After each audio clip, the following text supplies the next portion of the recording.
This one here is like, hold on, wait a second. You're turning them out on fresh grass? They've got this ate down to nothing. It's warm and sunny and there's no point in feeding hay, so I'm gonna turn them out on this rye. It's headed out and well, I'm just gonna let them have it. So this actually worked out really good. I've got the cows turned out on the other side of that fence right there. You can see them up there in that tall rye. But I was able to keep 2 of the bull calves in here that I've got, which means it's time to do this. So I'm gonna band them real quick. Mamas are all down there, so hopefully they're nice and gentle, easy to catch. They should be. So probably not gonna record this just because it's gonna be difficult to, and I'm gonna need both hands, but let's get them banded. So I caught them, and I had my banding gun ready to go.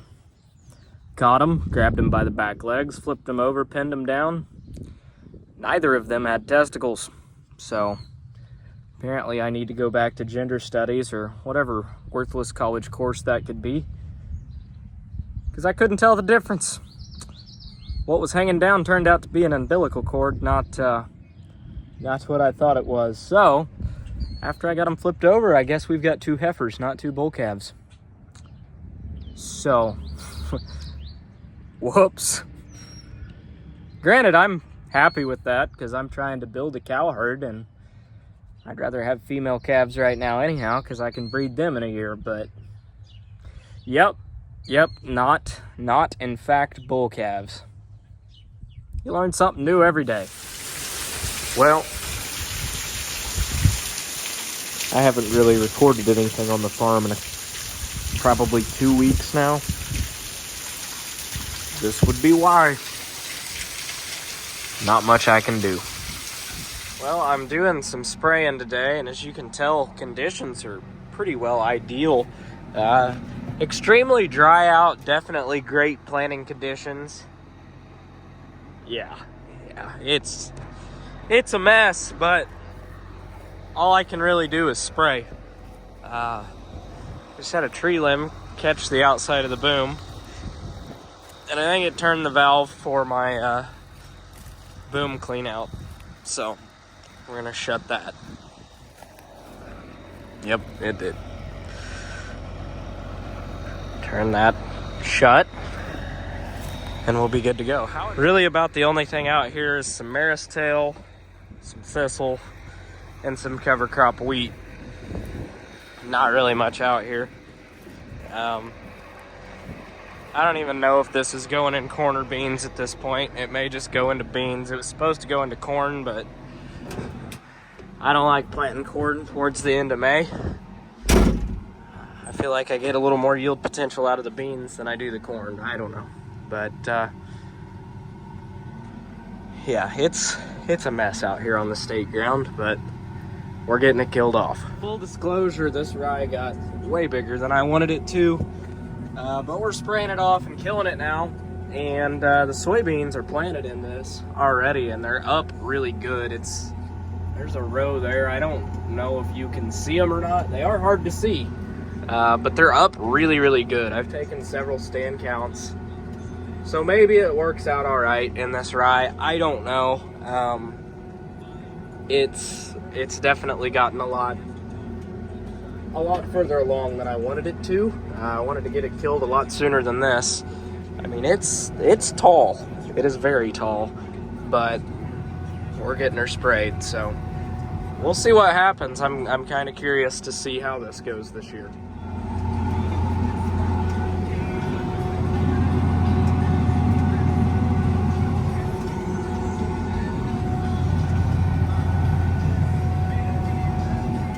It's not been pretty, and I'm not real proud of it, but we've been spraying 30-inch beans with floaters on today because there's enough wet holes down here that with skinny tires, I don't think it would have looked very pretty when I left here.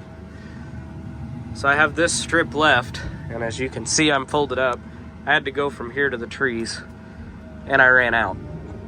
I've sprayed 101 acres, and I'm about an acre shy. So if we would have had about 10 more gallon in it, honestly, if I could just flush the boom out even, that would be enough, but my rinse tank's empty too, so can't do that. I've pulled that trick before where you just pull out of your rinse tank and it's just enough to flush the boom out and get you done. It does work, but I guess we'll go back to the farm and get some more. I've got one field I forgot to spray on the state ground yesterday. Out of the 50 of them that are out there, the fact that I only missed one was pretty good, but yeah, we'll go get that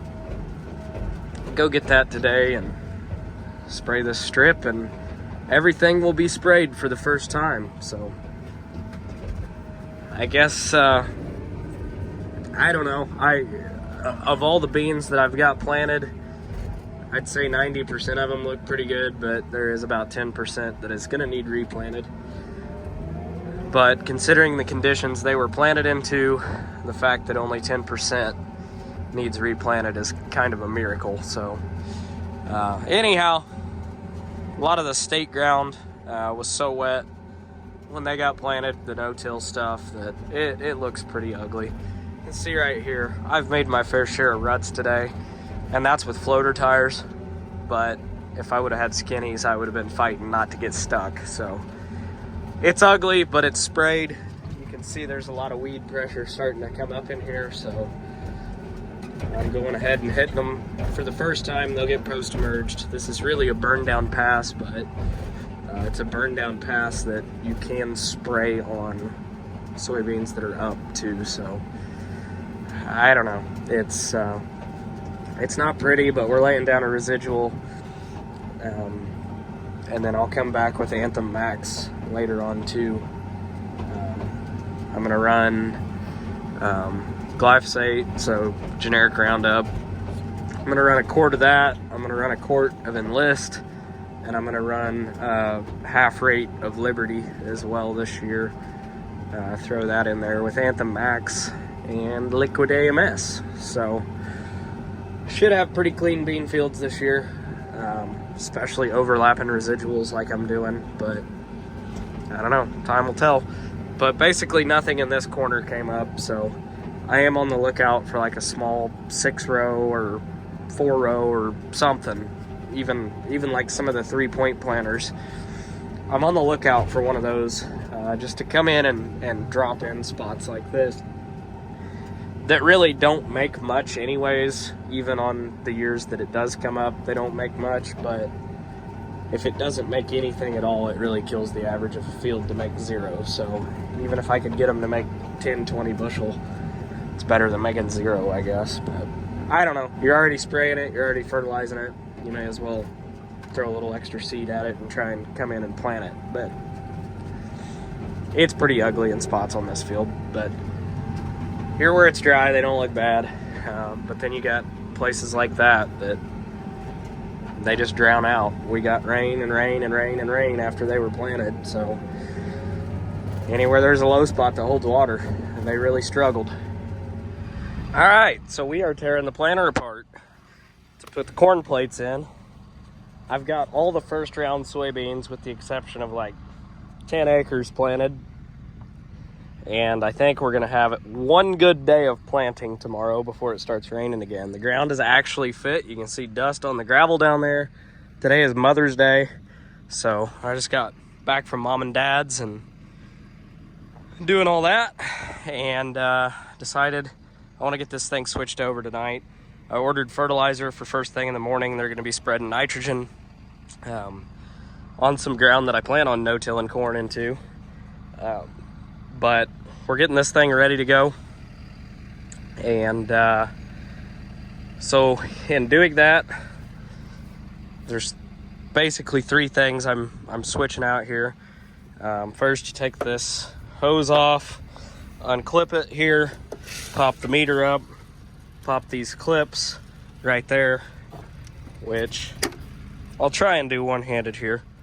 I don't know if I can maybe set my phone. I don't know if you guys can see this. I'll edit it out if not, I guess. But you pop these clips take the air hose off, vacuum hose, whatever you want to call it. Take the plate off, or take the cover off. Dump all the beans on the ground, as you can probably hear, and take your bean plate out. Now, after I take all those bean plates out, obviously put a corn plate in, put those all back together. I bought brand new corn plates for this year, right here. The other thing I'm changing is my depth. I'm trying to set it around 2 inches is where I'm shooting to plant corn, 2 1/4. And then your singulator setting, which I have set to a 3 on all these rows, which is what's recommended for the seed size that I have for the seed corn. I went ahead and made sure those were all at a 3. We can adjust those as we see how we're planting in the field, but got it at a 3 for now. The depth, the singulator, and the meter, or the plate, I guess. In the past with my Kinsey planter, I would change the whole meter out for a corn meter or a bean meter. This is just a plate, so I'll have to change some things in the monitor. But other than that, we will be good to go and ready to plant some corn tomorrow. I'm hoping. The plan is to be putting corn in the ground fairly early tomorrow morning, so fingers crossed. Hopefully they're backing the chances of rain off. We have so tomorrow's Monday. They've gone from saying it was going to rain all Monday to saying that it's going to rain Monday night now instead. Like a 90% chance on Tuesday, and then there's a chance basically every day this week. So I don't like putting urea on top of the ground. I like to incorporate it because it will volatilize. It's not coated urea. I don't like doing that, but I'm putting it on ground that has a lot of residue from last year on it. Like some of it, 120 acres of it, had double crop soybeans on it. So there's that wheat stubble plus the bean stubble. So it's kind of going to work its way in there. And then on top of that, it's going to rain to really get that stuff breaking down and decomposing. So that's the plan. Hopefully I won't have to work any of that stuff. I don't want to work any more ground than I absolutely have to. I'm fine no-tilling it. But if it's a little bit on the wet side, I'm just going to set my gang angle on my vertical till completely straight, not at an angle at all, and just haul ass and scratch open as many acres as I can, because within an hour or two it'll be dry enough to plant with the heat and the sun tomorrow and the wind. So hopefully we will be running the planter tomorrow and getting some corn in the ground. Of the beans that I have planted so far, about 100 acres of them need replanted. They were the 100 acres that I was planting on the state ground. It was wet. I was planting into rye, and then it's rained ever since. So I planted them in the mud, and it's rained and rained and rained, which usually with soybeans you can get by with that. But they're like, that state ground just holds water so bad that there's just pools and puddles with standing water still. I mean, this ground's dry, and out there's water standing on top of the ground. So yeah, they're not going to grow. But anyhow, I'm going to finish getting this planter ready to go, and I'm going to shut up and quit talking. Well, the seed plates are all in, and the depth is set to what I think it's supposed to be. Obviously, I'll fine-tune that once I actually start planting some corn with it in the field, but I think it's close. So that's pretty well ready for corn. The only thing I have left to do is adjust the monitor. The singulators, I don't know, I have them set at 3. That's where most people recommend them, 3 or 4. But for the seed size I have, I'm seeing more towards 3. So we're gonna stay with 3. We'll start planting. If I get a bunch of skips and doubles, then we'll adjust from there. But I'm gonna get it folded up here, put back in the shed, and we got about an hour of daylight left. So I'm gonna start on the next piece of equipment too. I've got a disc gang that's getting loose on the reel disc. So real quickly, I am going to try and get that tightened up, but we'll see. I think I got a low tire and a flat tire on it too, so also gonna air those up. So this is one of the fields I wanted to plant tomorrow. I don't believe that's gonna happen. Yeah, this one's gonna get worked. The wild thing is, the only thing keeping it wet is all this stubble on top of the ground. It's just holding so much moisture. So I'm thinking we tickle it open tonight. Granted, this is on the bottom of a hill, and that's in a hole, so it's gonna be wetter there, but if I tickle all this open tonight, I bet it would plant by tomorrow. I don't know. We've also started to get a bit of a goose farm here. They're really obnoxious and really aggressive and extremely annoying. And I hope they stay here until goose season, because I'm totally gonna just massacre every last one of them.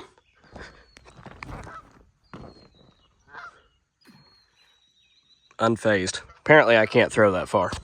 But if you look here, you'll see that these blades are doing this, and they shouldn't. There's supposed to be a collar here. You can see this has been, excuse me, been wearing against it. So all I know to do is just get even more washers than I've already put in it and shim that out.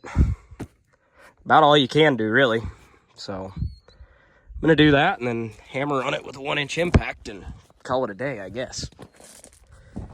And honestly, come to think of it, I don't even know if I have any washers that are that big, because that's pretty good size. I don't know, we'll see. I either have them or I don't, but if I don't, I'll have them in the morning. I can run up to the welding shop right up the road over at RT's, and there's about a 101% chance he'll have them, because he has everything, and it's pretty awesome having him a half mile up the road. The other thing is, I don't know if you can see it.